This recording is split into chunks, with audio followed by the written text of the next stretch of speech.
Tinawag po ni former Senator Antonio Trillanes etong si Baligod. Baligod.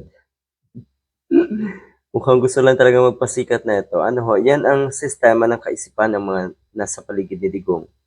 Gusto nila maging relevant, magpasikat, magmarunong, pero olats naman. Tinawag ka na mahinang klasing abogado ni former Senator Antonio Trillanes. Mahinang klaseng abogado. No wonder, nadikit sa mga Duterte. Gusto nyo ba isa-isahin natin yung mga mahihinang abogado, mga mahihinang klase ng abogado? Lahat yan ay didikit at didikit sa mga Duterte or lahat yan ay nakadikit na sa mga Duterte. Ganyan kalala. Kasi syempre, kung saan kayo nababagay, doon kayo. Diba? Yun yung sasang-ayunan nyo.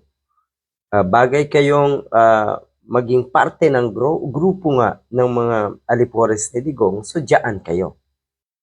Malaking violation daw kasi ang ginawang ito ng kampo na ni Digong, yung mga nagtatanggol kay Digong, kasama syempre yung kanyang lead counsel.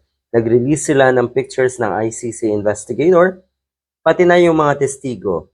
At dahil dyan, nalagay sa peligro ang buhay ng mga ito. Ito ay malaking violation ayon sa Article 17 ng Rome Statute. Etong si Baligod, ang sinasabi kasi, hindi na daw tayo member state ng ICC. Hindi na daw tayo member state.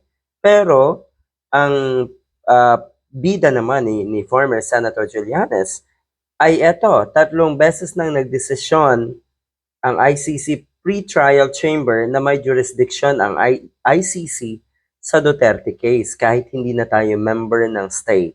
At ang pagkakaintindi natin dito, dahil lahat ng ito ay nangyari, nasimulan ang pagsampa ng kaso noong panahon na tayo ay miyembro pa ng ICC.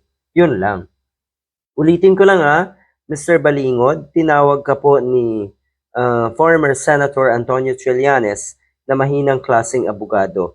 At ang naalala ko dito ay ang mga katulad ni Panelo, ni Gasolito, ni sino ba tong maliit na attorney, na lawyer, DDS lawyer? Yun, si Topacio. Kayo, magkakauri kayo. No wonder. Kayo yung mga abogado na akala nyo kaya nyong baluktutin ang batas para masabi na kayo ay ang mga totoong abogado. Nakakaya.